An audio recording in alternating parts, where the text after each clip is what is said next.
Outro ponto da coletiva do Teixeira, que é do ponto de vista do torcedor, né? Eu sou torcedor, você é torcedor. Com certeza entristece a gente de ouvir, de saber que tem pessoas com essa visão comandando o clube. E isso já, se você for um pouco realista, já te dá o real panorama do que vai acontecer nos próximos anos e o quanto o Santos vai crescer nos próximos anos. É a questão do CT da base. A gente fala. E mais do que falar, eu acho que é cruzar os dedos e torcer para que o Santos faça um projeto de base no nível Santos, né? O que a gente vê hoje, ele não se vai, a gente já tá muito atrás. E eu acho, eu como torcedor e você, eu acredito que também, a gente acredita que o Santos merece algo, pelo menos que seja, que o pessoal tente fazer algo no nível do Santos Futebol Clube como história. Não algo porco, preguiçoso, largado, como é tudo no Santos, sempre.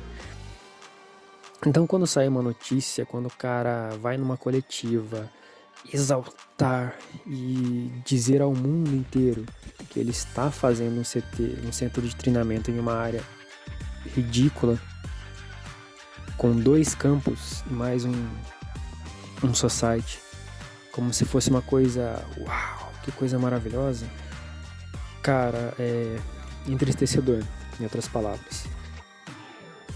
Poxa, a gente sonha com o melhor, a gente sonha com a melhor arena, com a melhor equipe, com o melhor elenco.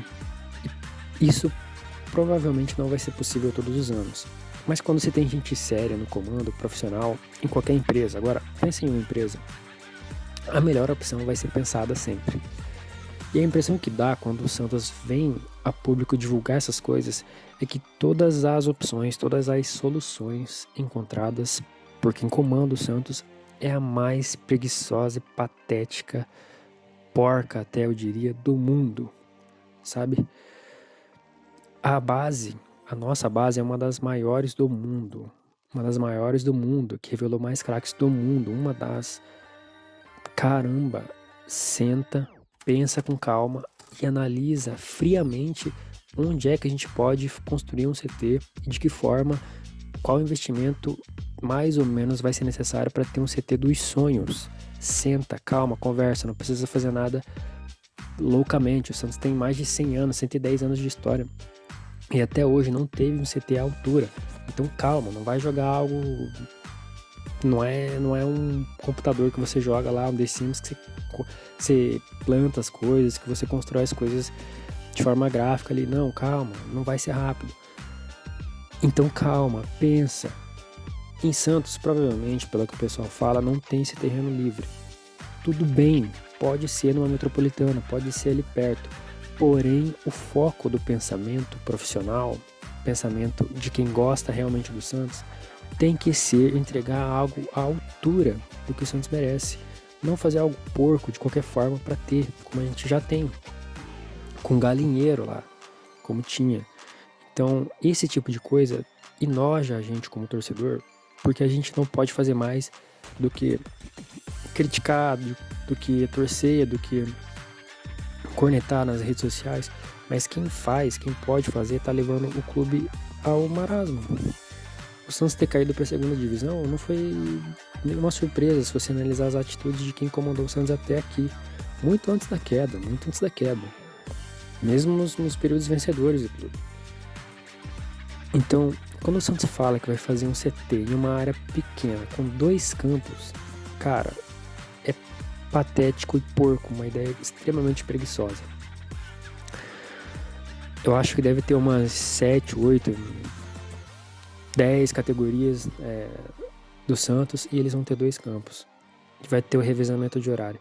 Ok, nem todo mundo, não é que vai ter um campo para cada. Porém, 2 campos, cara. O São Paulo eu acho que deve ter uns 10 campos no CT de Cotia. E o CT de Cotia não fica pertinho do Morumbi. Fica em um local isolado. Um ótimo exemplo em outra cidade é o Atlético Paranaense.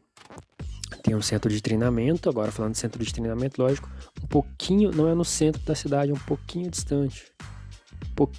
Uns 10, 15 minutos do centro da cidade. Em uma área completamente agradável para os jogadores. Por que o Santos não faz, não desce um pouquinho, não vai um pouquinho além? Acha uma área onde é capaz de ter pelo menos uns 5, 6 campos, uma área onde é possível colocar uma academia de ponta, alojamentos de ponta, com uma estrutura incrível para os meninos da vila. E essa estrutura ainda oferecer ainda mais suporte, não só de treino ali, mas talvez um suporte de estudo, talvez um suporte de falar uma língua diferente, para que a criança possa crescer, se tornar um jogador, mas também um cidadão, ajudar na formação desse cidadão, porque muitos podem não conseguir ser jogador, podem não conseguir ser jogador de futebol, mas o Santos não pensa nisso. Marcelo Teixeira, eu acho que por ele o Santos faria um ginásio lá na faculdade dele e ficaria treinando lá, revezaria o horário. O profissional treina das 9 às 10, sub-20 das 11 ao meio-dia, sub-13 das 2 às 3, por aí vai. Eu acho que esse era o sonho dele, eu acho que ele acredita que o Santos é desse tamanho. O clube que merece ficar na faculdade dele dividindo o ginásio. Então quando a gente vê centro de treinamento da base, como o São Paulo, por exemplo, que tem lá 8, 9 campos, tem uma estrutura gigantesca, extremamente agradável, você entende o pensamento do clube que hoje eu acredito que não é, mas já foi muito mais profissional. O Santos não tem esse pensamento profissional. E ainda que esses 2 campos sejam lindos, o Santos merecia muito mais. Ainda que o Santos não gaste, entre aspas, com esse centro de treinamento, ele vai usar aquela captação que fala por impostos, né? Me fugiu o nome agora. Incentivo fiscal. Ainda que você use o incentivo fiscal, não daria para usar numa cartada mais certa? Não daria para correr atrás desse incentivo e fazer algo ainda melhor? Com uma estrutura digna do Santos? Não daria para olhar, por exemplo, para o Real Madrid, que querendo ou não tem que ser o nosso foco também em termos de estrutura, de organização. Os caras têm uma cidade. Daria para olhar para o São Paulo e entender que eles têm muitos e muitos campos. Para o Barcelona, saber que eles têm inúmeros campos, academia, alojamento, uma estrutura organizacional fantástica. Não daria para fazer algo mais, algo melhor? Daria, mas para isso precisa ter uma visão profissional. E essas pessoas, assim que o Santos crescer, assim que o Santos se desenvolver mais, perdem o poder. Então, assim como a gente tem certeza, qualquer pessoa pensaria em fazer algo melhor, a gente também tem a certeza de que aquelas pessoas não fariam. Porque se um dia o Santos melhorar, se um dia o Santos crescer em patrimônio e ter uma SAF, por exemplo, outras pessoas administrando, com certeza essas pessoas que estão ali cairiam fora. Seriam expulsas do clube. Quem caiu com o Santos ano passado também não deveria estar lá, e está. Isso é só mais um ponto.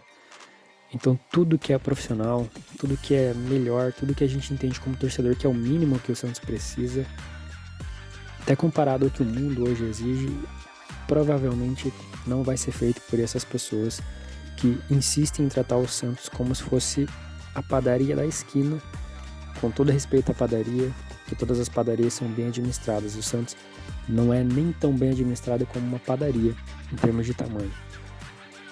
Enfim, triste saber que um dos maiores clubes da história fica na mão dessas pessoas, está na mão dessas pessoas desde sempre, não é mesmo? Como torcedor só nos resta torcer, mas esse tipo de notícia ainda colocado como se fosse uau, algo maravilhoso, incrível, entristece muito quem tá de fora e tem que torcer para isso acontecer de alguma forma.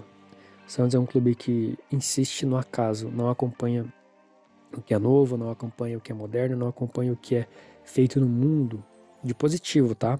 O que é negativo a gente não tem que acompanhar mesmo. Mas positivo o Santos não acompanha, o Santos rejeita. Porque uma melhora resultaria nessa corda, nessa patatinha, ir pra rua. E isso pra eles não pode acontecer. O Santos não pode crescer para que essa galera fique lá. E entre o Santos crescer e essa galera ficar lá, como eles comandam o clube, eles vão optar pela segunda opção, que eles fiquem, ainda que isso custe o crescimento e o desenvolvimento do clube.